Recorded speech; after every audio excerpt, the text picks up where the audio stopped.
fill in the blank 12.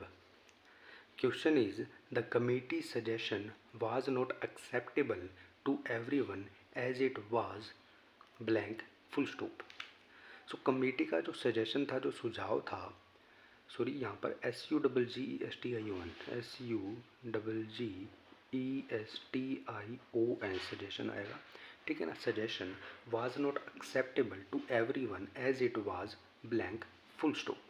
So the first word is considerate, which means careful,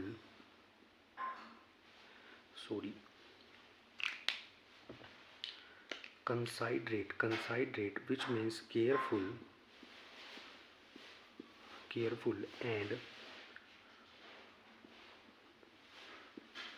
respectful of others. ठीक है, considerate means careful and respectful of others, यानी कि दूसरों को ध्यान में रखते हुए, दूसरों के केयरफुल यानी कि रिस्पेक्टफुल बिहेव करते हुए या केयरफुल बिहेव करते हुए दूसरों के प्रति, ठीक है ना।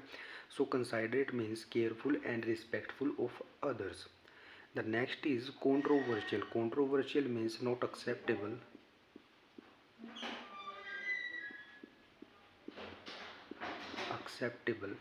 controversial means not acceptable या not suitable,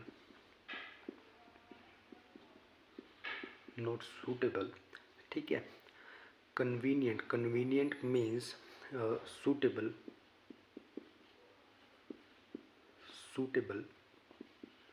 convenient means suitable, and concrete means solid, ठीक है। Concrete means solid and the concrete also refers two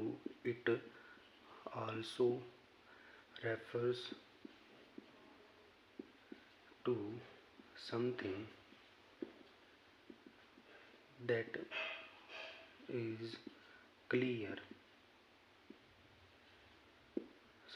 is clear, और certain. Okay, so considerate means careful and respectful of others. Controversial means not acceptable or not suitable. Convenient means suitable.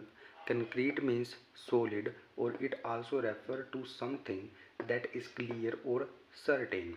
So the sentence is the committee's suggestion. यहाँ पर आएगा committee's suggestion आएगा यहाँ पर, committees suggestion आएगा यहाँ पर, ठीक है ना।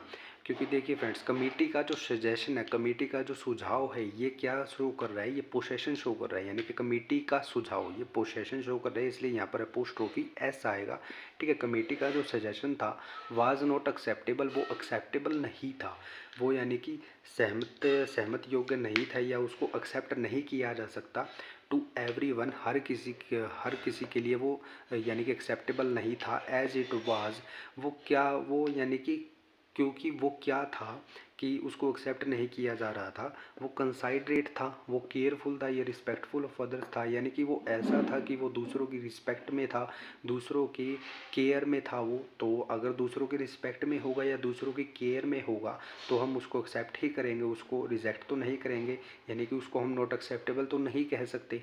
तो हमारा पहला ऑप्शन जो है वो रॉन्ग हो जाएगा। फिर हमारा सेकंड ऑप्शन क्या कह रहा है, कंट्रोवर्शियल था, वो नॉट एक्सेप्टेबल था, नॉट सूटेबल था। अगर वो नॉट एक्सेप्टेबल होगा, नॉट सूटेबल होगा, जब ही तो उसको नॉट एक्सेप्टेबल यानी कि एक्सेप्ट नहीं किया जाएगा एवरीवन के लिए, यानी कि वो किसी के लिए भी एक्सेप्टेबल नहीं था, सूटेबल नहीं था, इसलिए तो कमेटी का सजेशन को एक्सेप्ट नहीं किया गया, ठीक है। उसको नॉट एक्सेप्टेबल था उनका सजेशन, क्योंकि वो कैसा था, वो नॉट एक्सेप्टेबल था, नॉट सूटेबल था, वो कंट्रोवर्शियल था। तो हमारा राइट आंसर यहाँ पर क्या हो जाएगा, कंट्रोवर्शियल हो जाएगा, ठीक है ना। फिर उसके बाद है कन्वीनियंट. कन्वीनियंट का मीनिंग क्या होता है, सूटेबल. अगर वो सूटेबल होता तो यहाँ पर हम क्या करते, उसको एक्सेप्ट ही करते। अगर वो कन्वीनियंट होता तो उसको एक्सेप्ट ही किया जाता, उसको नॉट एक्सेप्ट तो नहीं किया जा सकता, तो ये भी हमारा रॉन्ग हो जाएगा। फिर उसके बाद है कंक्रीट. कंक्रीट का मीनिंग क्या होता है, कंक्रीट का मीनिंग होता है सॉलिड. वो सॉलिड तो था नहीं, उनका सजेशन सॉलिड थोड़ी होगा, उनका सजेशन सॉलिड तो था नहीं, उनका सजेशन जो है वो क्लियर भी नहीं था, उनका सजेशन सर्टेन भी नहीं था, उनका जो सजेशन था वो क्लियर भी नहीं था, उनका सजेशन सर्टेन या निश्चित भी नहीं था या सॉलिड भी नहीं था। तो इसलिए भी उसको एक्सेप्ट यहाँ पर जो नॉट एक्सेप्टेबल था, यानी कि उसके अकॉर्डिंग यहाँ पर कंट्रोवर्शियल आ जाएगा। क्योंकि अगर वो क्लियर होता, सर्टेन होता था तो हम उसको एक्सेप्ट करते, अगर वो केयरफुल होता, रिस्पेक्टफुल होता तो भी हम उसको एक्सेप्ट करते, अगर वो सूटेबल होता हम उसको तो भी एक्सेप्ट करते। लेकिन उसको उसका जो सजेशन था उसको एक्सेप्ट नहीं किया गया था everyone bye everyone, so it was controversial, क्योंकि वो कंट्रोवर्शियल था, वो विवादास्पद था, ठीक है, इसलिए उसको एक्सेप्ट नहीं किया गया था। तो राइट आंसर क्या हो जाएगा हमारा? कंट्रोवर्शियल। ऑप्शन बी हमारा राइट आंसर हो जाएगा, ठीक है।